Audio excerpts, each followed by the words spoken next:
Hi, I'm Simon and I'll talk about how do clouds form. Do you know how clouds form? Clouds form when water vapor in the air condenses to form liquid water ice crystals. The process of water vapor in the air becoming liquid is condensation. The two types of condensation is cooling of the air and the pressure of particles in the air.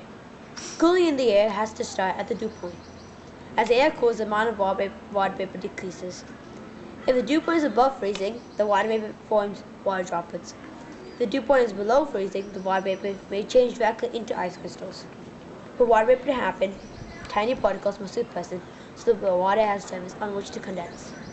Both particles are salt crystal and dust and soil. Hi, I'm Ria, and I'm going to be talking about what are some types of clouds and what weather do they usually indicate. There are lots of different types of clouds, so today I'm only going to be talking about a few of them. Cumulus clouds. They look like fluffy rounded piles of cotton. They formed on less than 2.8 kilometers above the ground, but can grow and get up to a height as much as 18 kilometers. The clouds that are small can mean fair weather. Cirrus clouds. They are wispy and feathery. They only form at high levels, about above 13 kilometers. These clouds often indicate that a storm is on its way. Cumulonimbus clouds. This type of cloud is thick and tall and can get up from 4 to 11 kilometers. This cloud indicates thunderstorms. Stratus clouds. They are low and not very thick. These clouds usually are light gray and go up to a height of 1.5 kilometers. So they usually determine gray and drizzling mornings. Fog.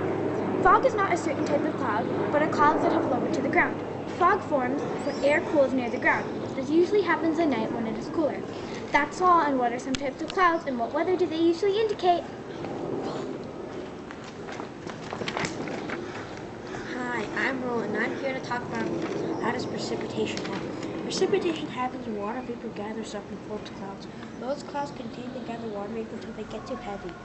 And sometimes precipitation is rain, snow, sleet, or hail. Snow forms when water vapor freezes and forms crystals. Sleet is basically freezing rain. Hail is formed when a chunk of ice gets shot up and gets thin layer of ice. That process continues. Soon the ice falls too heavy and falls to the ground. So precipitation happens with water vapor. Hi, I'm Emma Rose, and I'm going to be talking about precipitation also. What are some types of precipitation and how do they form? Like, as Rowan said, rain forms when smaller droplets combine and collide with each other to become heavy enough to fall from stratus clouds. Hail is another type, and it forms inside cumulonimbus clouds and only in thunderstorms. If they fall through a cold spot, a new ice layer forms on top of the old, and soon it becomes heavy enough to fall to the ground. Snow forms when snowflakes fall through dry or cold air and turns powdery. When snowflakes fall through humid air, they clump together, making individual snowflakes hard to see. Sleet is formed when raindrops fall through below 0 degrees Celsius. During the fall, they freeze into ice particles smaller than 5 millimeters in diameter. That's all on clouds and precipitation.